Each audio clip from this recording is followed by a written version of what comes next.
Hi guys, Mrs. Moon here with some more chapters of our book, A Boy and a Bear in a Boat. Right? This chapter is called Alone. The boy awoke. He had slept well, but he still felt awful. His body ached from another night on wooden planks, and his stomach was demanding to be fed. But most of all, the boy felt bad about calling the bear smelly. He lay still for a moment, plucking up the courage to say sorry, trying to choose the kindest and best words. Once he was satisfied he'd got them right, he started blurting them out as he uncurled himself from beneath the blanket and clumsily rose to his feet, rubbing the sleep from his eyes. "Sorry I said you stink, Bear. I mean, you do a bit, but it's not your fault, and I bet there are bears that smell even worse, and I shouldn't have pretended to be sick because you didn't really make me want to be sick much, hardly at all. And anyway, it's not really your fault. I guess all bears smell a bit stinky. I'm just not used to it, and I guess when you're a bear yourself, you don't really notice it." So he was standing now and facing forward. The bear wasn't there. Ridiculously, the boy looked behind himself. Then he stared forward again, making absolutely sure. The bear really wasn't there. The oars were pulled in, and his seat was empty. And in every direction, and the boy checked all of them at least twice, there was nothing to be seen except sea and sky. He found the bear's telescope and checked again, but it made no difference. In a daze, the boy slumped down onto his seat, his eyes wide with shock and disbelief. Perhaps the bear had been eaten up by a sea monster and the boy had slept through the whole thing. How awful! But no, that couldn't be it. There weren't really any sea monsters. It was just something the bear had made up, wasn't it? Maybe he'd been kidnapped by pirates. They still existed, apparently. The boy had seen it on the news. They didn't have eye patches and wooden legs or parrots these days, but they were still pirates, apparently, and they were definitely baddies. But surely the bear would have put up a fight, and pirates fighting a bear, that would have to be pretty noisy. The boy was sure he would have broken up. So the bear must have just abandoned the ship to teach the boy a lesson. Either he'd got so angry he'd just swum off, or...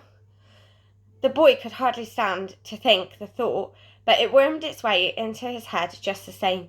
Maybe the bear had been so upset and angry that he drowned himself. Surely he couldn't be that sensitive. Bears aren't sensitive, are they? But he definitely wasn't there, and the boy had ruled out monsters and pirates. The boy felt a lot more awful now than he had done when he woke. He hadn't been happy to be stuck on a small boat in the middle of nowhere with a big smelly bear, but it was a lot better than being stuck on a small boat in the middle of nowhere entirely on his own. And even if the bear was irritating and smelly and infuriating, the boy still quite liked him, really. Mostly. The boy felt at once as if he were entirely empty, and as if he might explode. His head felt sick and his stomach felt dizzy. Tears and rage and sadness welled within him, and he knew that at any moment they would all start pouring noisily out of him. Then, with a wet slop, a large sponge landed at his feet. The boy stared at it, and then he stared at the bear, bobbing in the water a few feet from the bow. "I brought you a present from the bottom," he said. "Have you seen a real live sponge before?" The boy was amazingly relieved to see him, that naturally all he could do was shout angrily. "What do you think you're doing? You were gone ages. I didn't know where you were. Do you know how worried I've been?" Then he shut up, partly because he sounded exactly like his mum, and when she said those things, he always told her not to make a fuss, and partly because he suddenly needed to concentrate on not falling over. The bear was climbing back into the boat, which dipped sharply to one side as a result. "I thought you'd be pleased," said the bear rather touchily, as he flopped wetly over the side. "I was having a bath so as to be more fragrant to your delicate young nostrils, but I can see that the effort has gone unappreciated. And I dived right down to the bottom to get you that sponge. That's not easy, you know. Luckily, I'm good at holding my breath." The bear struck what was meant to be a heroic pose, but it was rather undetermined by his petulance and the way his fur looked funny when it was wet. "Big lungs," he said proudly, as Puzzles formed at his feet and drew watery lines along the cracks between the planks. "Aren't you meant to be rowing this thing?" said the boy. It was meant to sound angry, but he was smiling a little as he said it. The bear rowed and the boy sat. The boy wasn't sure at first if he could even be bothered with his usual morning look around, but then he didn't really have anything better to do, and he had a long day to fill. So he stood and stretched and looked out over the back of the boat and away to each side, and only saw cloudless blue sky and a featureless blue sea. He decided to take the forward view by surprise. He braced himself, hunched his shoulders, scrunched his eyes shut, and crouched just a little as he counted silently to 3, and then he pounced. He whirled around, jumping on the spot, and turned himself to face forward, opening his eyes wide and shouting, "Ha!" just for good measure. The bear, who had been in his usual happy daydreaming state as he rode, leaped inches from his seat in surprise. Then, as he bumped back down, he lost his stroke. One of the oars came up out of the water and skimmed over the surface, while the other one dug too deeply in. He hit himself hard in the belly with the handle of the one oar, knocking the breath from him, while the other came loose from his grip. He doubled over in pain, but quickly sprang back up to catch at the loose oar as it slid away. Flustered, he lunged at it clumsily, doubling himself once again, and just managing to catch it in time. Still hunched over and a little winded, he looked up at the boy, angry words gathering behind his teeth, jostling to get out. But he saw the boy had a surprised expression on his face and was pointing over the bear's head at something. He looked around.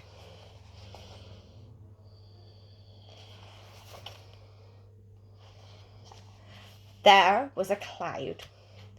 It wasn't a big cloud. It wasn't an interesting shape. It wasn't beautiful. But there it was, breaking the monotony of the sky, a light grey blot amid the flat blue. It was something different, and it had surprised and pleased the boy because of that. The bear flew through it at a glance and then mustered a scowl for the boy. Then he started rowing again and cheered up almost instantly. They were rowing straight towards the cloud, and as the day passed, it grew slowly bigger and darker. "Looks like a storm's coming," said the boy. The bear turned for a fresh look. "No, not a storm," he said. "It might get a bit inclement, perhaps a drop or two of rain, but not a storm, no." Half an hour later, hard rain lashing at his face, the boy took this up with the bear. "I thought you said there wasn't going to be a storm," he shouted. The bear gave him a puzzled look. This isn't a storm," he said. "This is just a bit of rain." The harrier leaned over alarmingly as a wave struck it hard on one side. The bear casually dipped in an oar into the water, turning them to ride more comfortably over another, even larger wave. "But it's all wrong," said the boy.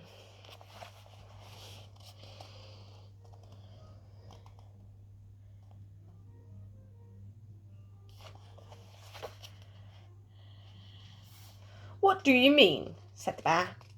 "The rain is meant to go this way," said the boy, waving a hand straight up and down. "Not this way." And then he waggled the same hand horizontally. "Ah, yes.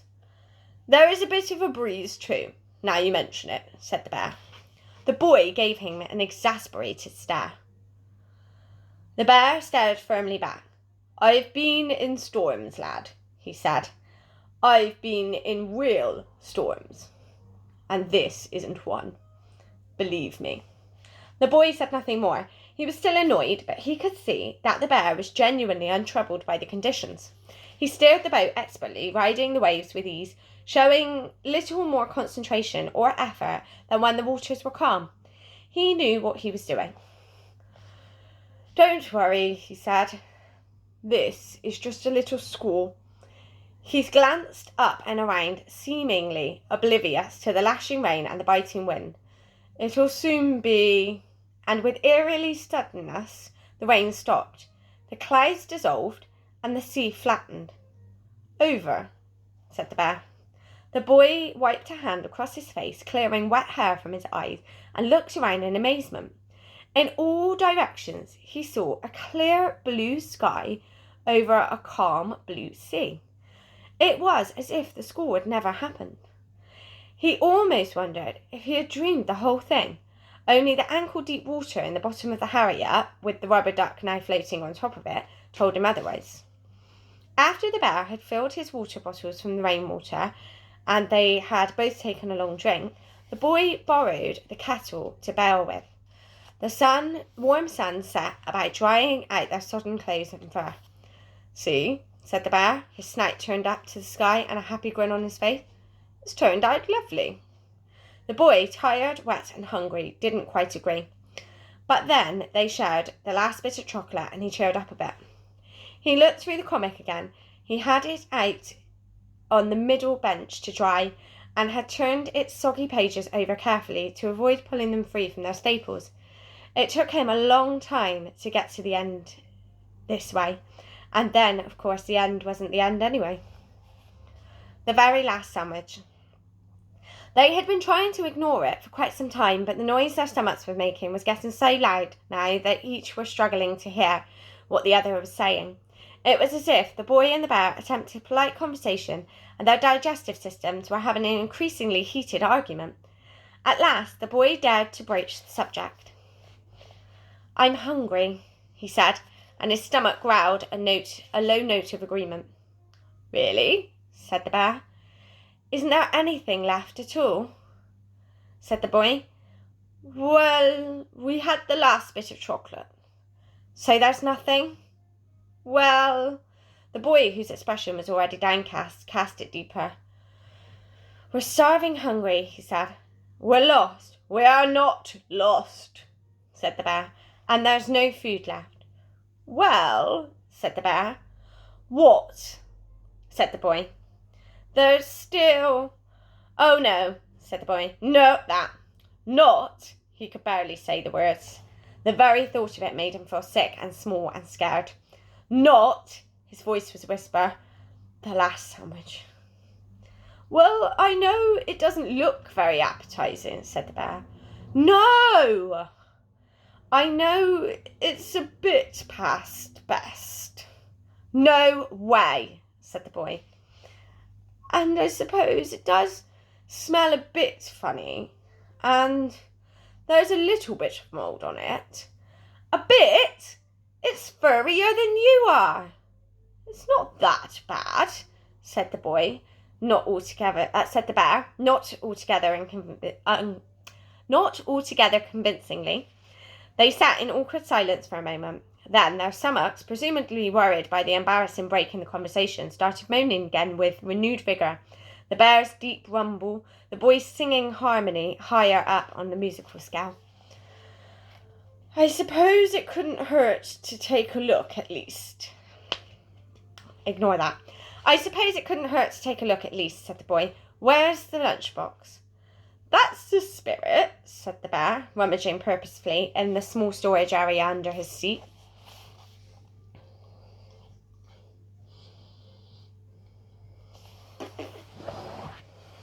The boy watched the bear's bottom stuck up in the air as he leaned over to search for the lunchbox. He had noticed that the bear's tail was a handy indicator of his mood, and he was relieved to see that it was waggling in quite a perky fashion now. It seemed as if the bear's confidence and optimism were genuine, rather than just a reassuring act. The bear hummed as he rummaged, and his bottom danced, just slightly in time with the tune. Yes, for all the worrying details of their situation, the bear seemed genuinely to believe that they would be okay. So maybe they would. The boy managed a half smile. He would save the other half for later, and glanced up at the cloudless blue sky, feeling anew the warmth of the sun on his face. Yes, he told himself, everything will be fine. And he truly believed it. "Ah," said the bear. "What said the boy, lowering his eyes and noting that the bear's backside was now worryingly still. Oh, said the bear. What is it? Said the boy. The bear straightened up and turned slowly to face the boy, holding in front of him the old battered metal lunchbox. It had some new dents in it, and it was empty. I think it's escaped, said the bear.